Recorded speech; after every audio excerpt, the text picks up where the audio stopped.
സ്വന്തം ജീവിതത്തിൽ സ്വയം അനുഭവിക്കുന്ന നിമിഷം വരെ എല്ലാ അവസ്ഥകളും എല്ലാവർക്കും വളരെ നിസ്സാരമാണ്.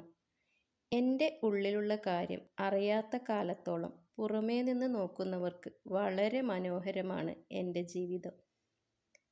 കടമകൾക്ക് മുമ്പിൽ സ്വപ്നങ്ങൾ തോൽക്കുന്നതിൻ്റെ പേരാണ് ജീവിതം.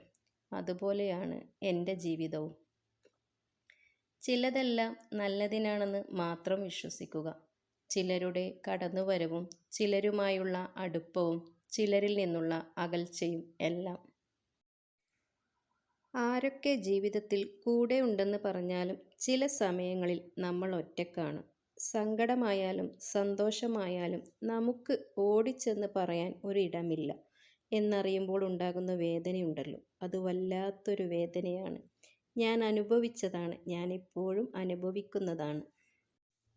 സങ്കടങ്ങൾ തിരമാലകൾ പോലെയാണ്. അവ അലയടിച്ചുകൊണ്ടേയിരിക്കും. കടലിലെ തിരമാലകൾ എത്രയെന്ന് എണ്ണിത്തിട്ടപ്പെടുത്താൻ നമുക്ക് കഴിയില്ല.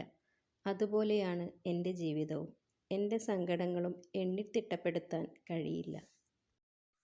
നമ്മൾ ഒരുപാട് ആഗ്രഹിച്ചാൽ അതൊന്നും കിട്ടണമെന്നില്ല. പക്ഷേ നമ്മൾ ഒന്നു മാത്രം ഒരുപാട് വട്ടം ആഗ്രഹിച്ചാൽ അത് നമ്മൾ നേടിയെടുത്തിരിക്കും. അനുഭവം കൊണ്ട് പറയുന്നതാണ്. നിങ്ങളും ഒന്ന് ശ്രമിച്ചു നോക്കൂ. നമുക്ക് ശത്രുക്കളുടെ എണ്ണം കൂടുമ്പോൾ ടെൻഷൻ അടിക്കേണ്ട. ശത്രുക്കൾ ഉണ്ടാകുന്നത് ഒരു കണക്കിന് നോക്കിയാൽ നല്ലതാണ്. അതാകുമ്പോൾ നമുക്ക് വിജയിക്കാനും ജീവിക്കാനുമുള്ള വാശി കൂടും. ചിലപ്പോഴൊക്കെ നമ്മൾ വിഡ്ഢികളെ പോലെ ആകുന്നത് നല്ലതാണ്. എല്ലാം മനസ്സിലായാലും ഒന്നും മനസ്സിലാകാത്ത പോലെ അങ്ങ് നടിക്കണം. ചില ബന്ധങ്ങൾ നിലനിർത്താൻ അതാണ് നല്ലത്. ഞാനിപ്പോൾ ചെയ്യുന്നതും അത് തന്നെയാണ്. ബന്ധങ്ങൾ, അതാണല്ലോ നമുക്ക് വലുത്. നമ്മുടെ ജീവിതത്തിൽ സങ്കടമെന്നും കൂടപ്പിറപ്പുകൾ ആക്കണം. എന്നും സങ്കടങ്ങൾ മാത്രം കൂട്ടിന് വേണം. അങ്ങനെ എന്നും സങ്കടങ്ങൾ തുടർക്കഥയാകുന്നവൻ്റെ മനസ്സിന് വല്ലാത്തൊരു ധൈര്യമാ. ഇനി എന്ത് വന്നാലും സഹിച്ചു കൊള്ളാം എന്ന വലിയ ധൈര്യം.